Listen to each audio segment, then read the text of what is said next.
Yeah. Now, it certainly sounds like you had a very full career there. Now, back in 1994, you did reappear in what was now known as Extreme Championship Wrestling as Chubby Dudley. And for the fans who don't know, you're in a way kind of like a comic relief to the seriousness of the Dudley clan, especially as they went further along. Were you in favor of this particular role, or would you have preferred to do a little bit more wrestling? I would have loved to do more wrestling. The whole thing happened. The Dudleys were started, and it was Dudley Dudley, Little Snot, and Big Dick. And they were there for probably about a month. And I remember sitting there watching the show each week, and I was saying to myself, my God, I look like these freaking guys. It's scary. And I was still talking with Steve Richards, who had just gotten his start there with Raven and all. And I was hanging out at the hotel one night after one of the shows. I was hanging with Richards, talking with Richards and all. And he said to me, he goes, you should be a Dudley. I'm like, let's do it. I said, like, get me in. He's like, let me talk to Scotty. So he talked to Scotty, and who's Raven, and he introduced me to Raven, which Raven had worked for me on the first show I promoted in '94, a few months earlier. So I had already had an in with Scotty. So Scotty was like, yeah, definitely. Come in. Let's do it. So they had me come out to a show and to meet Paul. And as soon as I met Paul, he took one look and he goes, you got to be friggin' kidding me. Another Dudley? He's like, you're in. Go buy a tie-dye shirt. Be here next week. And that's how I got in. Yeah, a lot of people didn't realize that the Dudley boys that became the most popular, the Bubba Ray and Devon, they were one of the last parts of Dudley. Guys like you and Yeah. Dudley Dudley and Big Dick Dudley, they were kind of the backbone that kind of had that storyline going along for up until that point. Yeah, I mean, that is true. I was there before Bubba and Devon.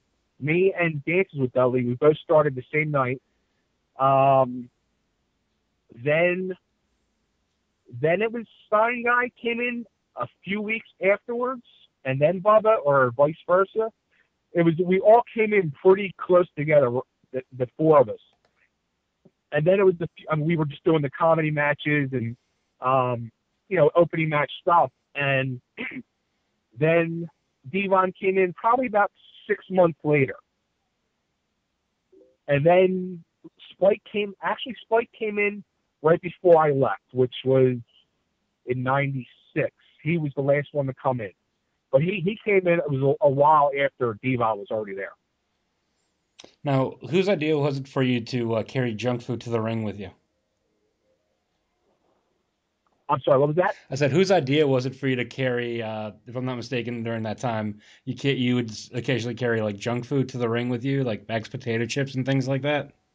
And whose idea was that? Um, Actually, that was me and a friend of mine, Frank Cody. I used to bring in pizza, hoagies, potato chips, cereal, donuts, just, you know, any food. I would stop on the way at the local convenience store and grab something and bring it with me. If it made it to the ring. A lot of times, guys like the Eliminators or Jericho or somebody was always, like, Jericho was a huge one. If I was bringing cereal, he was always trying to steal my Cocoa Puffs.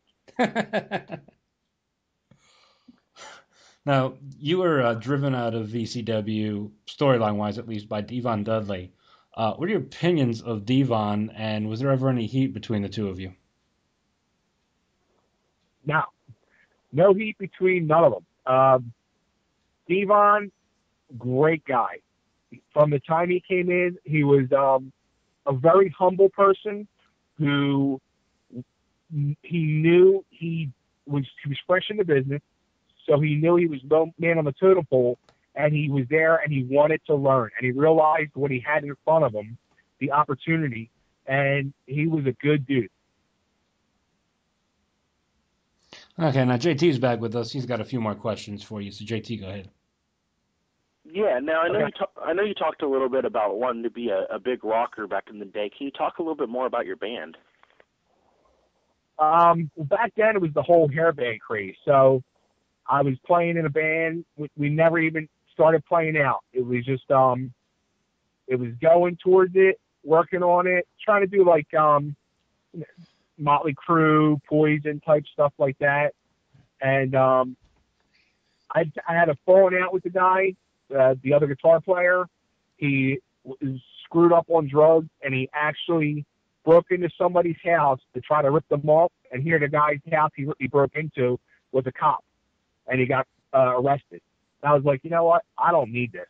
And that's when I decided I took my guitar, my amplifier, and I sold it, and I got my down payment for wrestling school. Oh, wow. That's crazy. But then I played, at the time when I got, it was around 90, it was 94,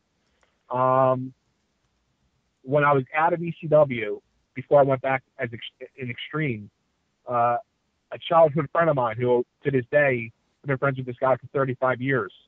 And we started a punk band called the Dead Rubber Babies. And we played all around the Philly, Jersey, Delaware area for like 16, 17 years. We actually just broke up last year. Oh, wow. Nice.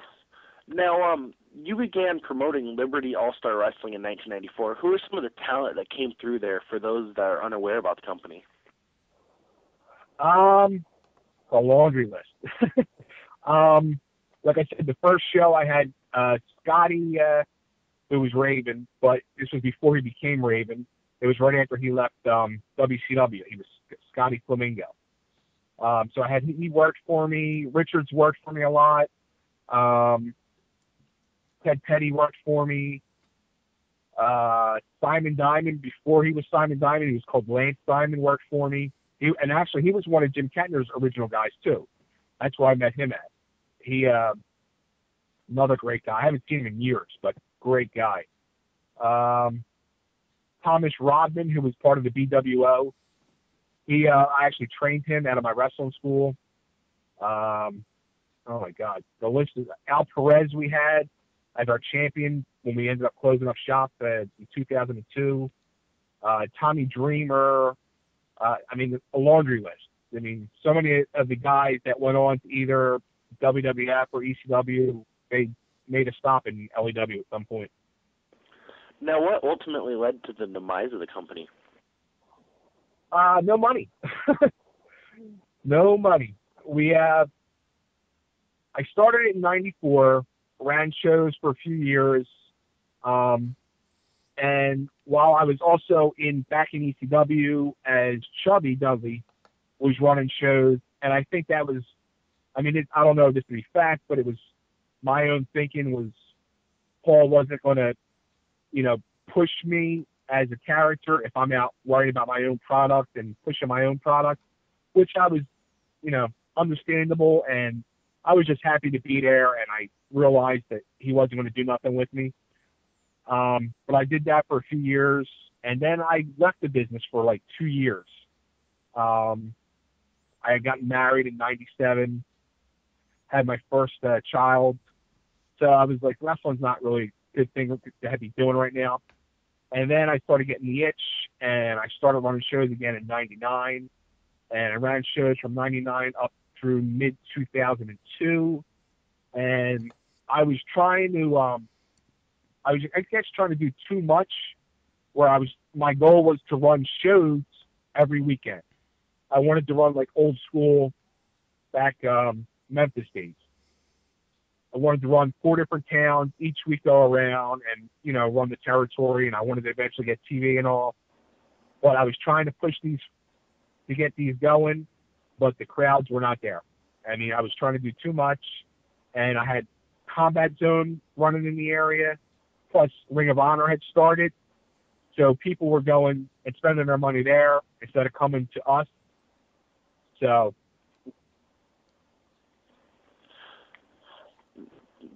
now my next question for you is, like you said, you just recently started getting back into it. What have you been up to, man? I mean, like, honestly, I know you've been doing some conventions, but what else are you got going on? You know what? That's going to be probably about it.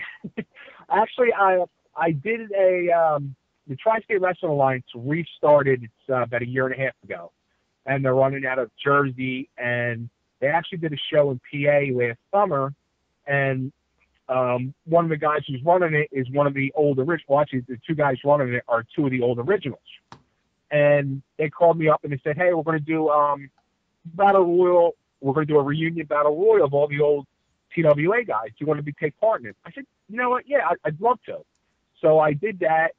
And at that show, I met this guy, RC, who does CompletelyDamaged.com, which he does video interviews. He goes around to independent wrestling shows and wrestling conventions, and he does interviews with a lot of the boys. So he friended me on Facebook, and he said, we really hit it off that night. We talked for a while. He's like, I'd like you to, give me a hand with Completely Damaged and, show me the way and show me how to, conduct things and handle myself around the wrestling business. So I decided to team up with RC, and I'm helping him with his CompletelyDamaged.com now. So we're going around. We've been doing some wrestling conventions in the area. We're going to be at the next one coming up in April at the Ramada in Philly. There's a WrestleFest. We'll be there. We're possibly in the New York area in May. I'm not sure yet. The Legends of the Ring. That's basically it. At this point, I'm going to be 41 years old in a couple months. I feel like an old man. I mean, my body went through a lot in 13 straight years of wrestling. And I don't have the burning desire like I used to. I'm quite happy at this point just to go out, do a convention every so often, see old friends, meet fans who remember me. I was very honored. The last one we did back in December, a lot of people having me sign ECW books and programs, and I was very honored by that. Taken back that a lot of people remember me. It was a lot of fun. So I'm quite happy doing that. I really don't. I was thinking about getting back in the ring, but I think it's safer staying doing conventions. Okay. Now, how can a convention booker get a hold of you?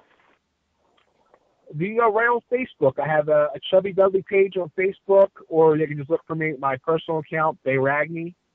And I also just signed up on Twitter last night. I'm still not too impressed with that whole thing, but yeah, just look for me on Facebook, Chubby Dudley or Bay Ragney.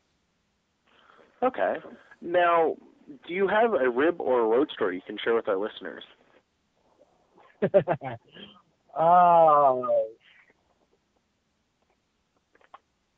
If Billy Reel's listening, he'll probably pop huge for this one. A funny one was Dennis Carluzzo used to run the old NWA New Jersey, and I forget what it was called before that. The WWA, I think. Dennis was a promoter, also was on the first couple UW or UFC pay-per-views with Dan Severn. He was in Severn's corner. He had Dan Severn as the NWA champ at the time. Billy Reel, a local wrestler from the Philly area. He, little guy, he was a kid at the time too. He was probably like 18, 19 years old. Billy was a real wise-ass little kid who thought he knew it all, thought he was, the hot shit, the hot guy on the up-and-coming indie scene, and thought he deserved this and that and everything. So they turned around and said to him, "Oh, Billy, tonight you're working Severn." He's like, "Oh, okay." And they were like, "Yeah, and you're going over for him with getting the belt off him." He's like, "What?" We're like, "Yeah, you're getting the belt off him." He's like, "No way." So he's like, all right. We're like, "Yeah, but Severn's pissed. He's gonna drop the belt to you." He's like, "What?" So Severn was in on it. Severn's going around. He's throwing chairs in the locker room. He's screaming, "I gotta drop a belt to this kid. I can't believe you guys are making me do this." And Billy was shitting himself. He literally was almost throwing up. He was getting ready to start crying. It's one of the funniest things I ever saw. Severn went up to him and threw him up against the wall like he was going to hit him, and then he tickled him and started laughing at him. That's fucking great. Now, do you have any final words for your fans that are listening? Thank you. Thank you for remembering me. A lot of good times I had. Thank you. And if you see me at a convention, bring me some food. I want to thank you for coming on the broadcast tonight. Hey, no problem, man. It was a lot of fun. Actually, a funny thing is, too, I'm sitting out in my car right now in front of my house, and in my house right now, our dinner guest tonight was Blue Meanie and his girlfriend, Tracy. Oh, nice. Yeah, we get together like once a month and do dinner. So, yeah, he's sitting in my house drinking beer and eating a piece of rum and chocolate cake. Sounds good. Well, thank you again for coming on tonight. And once again, that's completelydamaged.com, correct? Correct. Hit it up. Look for them on Facebook. They're also on Twitter. And check out the webpage. We're going to be revamping the webpage hopefully within the next month. But you can go on there and actually look for it on YouTube, too. There's a ton of interviews with a lot of big-name guys on there, a lot of interesting stuff. So it was a Matt Hardy interview we did at the last convention. A bunch of Axel Rotten interviews. Axel, very funny interviews on there. Good stuff. Check it out. All right. Thank you once again. And fans, check out completelydamaged.com. And, once again, thank you very much. No problem, guys. Thank you.